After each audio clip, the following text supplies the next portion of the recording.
Okay, that brings us then to TB in Washington. Now, am I talking about An tuberculosis? outbreak of TB in Washington. I think that's what you're talking about. It is indeed. So let's just have a look at it here because it is quite horrible to watch There's the virus right there. right there. So Tony Blair and Jared Kushner attended a meeting with Trump at the White House to discuss plans for post-war Gaza.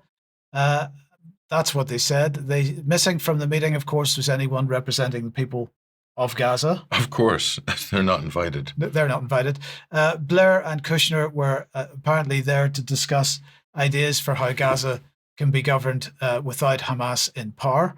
And to take a quote from some of the coverage on this, President Trump has been clear that he wants the war to end and he wants peace and prosperity for everyone in the region. The White House has nothing additional to share on the meeting at this time. So, this was what a White House spokesperson said.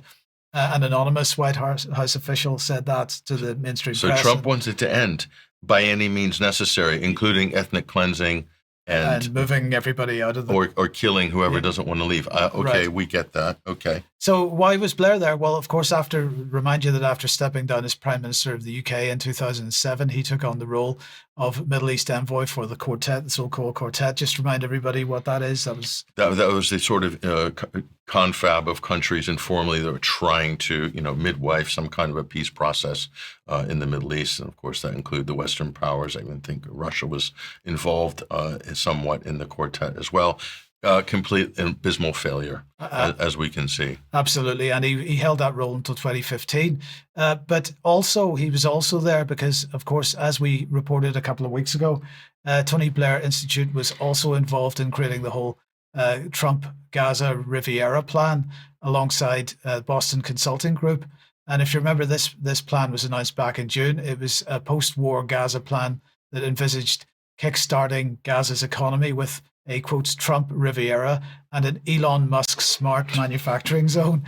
Now, the FT, as we can see on screen, reported that one lengthy document, so what they said was one lengthy document on post-war Gaza written by a TBI staff member was shared within the group for consideration. This included the idea of a Gaza Riviera with artificial islands off the coast akin to those in Dubai, blockchain-based trade initiatives, a deep water port to tie Gaza into the Middle East Europe economic corridor, and a low tax special economic zone.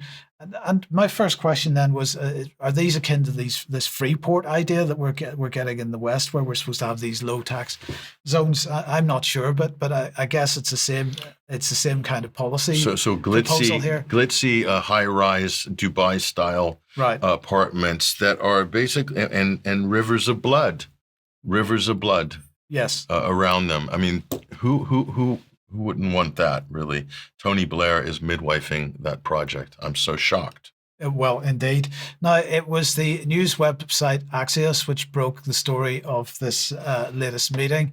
And they quote unnamed sources, as I believe they tend to do, Patrick, is that they tend to quote unnamed sources. Yeah, that's standard practice from mainstream media. So that's how you know Axios is mainstream. Yeah, okay. Well, these unnamed sources said that Steve Witkoff has been discussing a post-war plan for Gaza with Kushner and Blair for several months. And the sources said that Blair met Witkoff at the White House in July on the same day that Netanyahu met Trump. Now, there's a coincidence, isn't it? Now, according to US officials, Trump's Gaza meeting on Wednesday this week was also to focus on a US plan for humanitarian aid for Gaza. So the quote from this is, it's expanding the food plan, the quantity and distribution method, the number of people that could be served. And this, again, was said by an unnamed US official. The same US official said that Trump's instructions are get this fixed. And this is very similar, Patrick, narrative to Britain and France in particular, saying that if things aren't fixed by September, they're going to recognize a Palestinian state.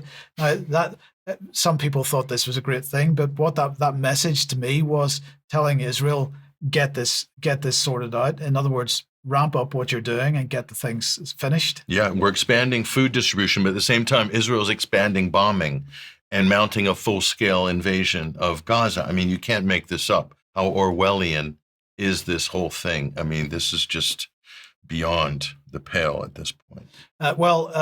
Later on in the day, then a senior White House official told Reuters that Trump and along with top White House officials, Blair and Kushner were discussing all aspects of the Gaza issue, including food aid, as we just mentioned, the hostage crisis, post-war plans, and more. The official described the session as simply a policy meeting of the type frequently held by Trump and his team. I don't think so. And then we have the Times of Israel here confirming that, we'll go back here. There we go. Confirming that Netanyahu advisor Rob Dermer had also arrived in Washington on Wednesday, but they did not confirm that he was involved in the meeting. Dermer's presence in Washington, they said, is a reflection of the Trump administration's close coordination with Prime Minister Benjamin Netanyahu, who counts the Strategic Affairs Minister as a close confidant, according to the Times of Israel. And according to his spokesman, Israeli Foreign Minister Gideon Saar was also in Washington to meet U.S. Secretary of State Marco Rubio at the State Department. He apparently did not take part in the White House meeting. And again, I ask, isn't that all a coincidence? And so the question is, what is being cooked up here? That it could be no more than just keeping the pressure on Israel and making sure that it's all done by September as they're wanting it to be. But I wonder, is there anything else in this? No, this is a big property deal. That's what this is. I'm sure. I wonder what Tony Blair's kickback is on this. What is it going to be? A penthouse at the top of one of those big, shiny skyscrapers, or what's his action going to be on the back end of this? Because Tony doesn't do this stuff out of the goodness of his heart, does he? No, indeed. There's got to be some kind of kickback. But this is just disgusting on so many levels, Mike, not least of all because there's no talk about the welfare at all of the Palestinians. It's just Trump wants to get it done. Netanyahu wants to get it done. And they, again, as you said, they're not allowed to invite, there's no Palestinians at the table. And there hasn't been through the whole, quote, Abraham Accords peace process right till now. And now they're really talking about the final solution in Gaza, the final solution that Israel's proposing. And the U.S. are on board with it. Tony Blair's on board with it. And so are all the other grifters and glad-handers that are circling like vultures right now around Gaza. It's just disgusting. So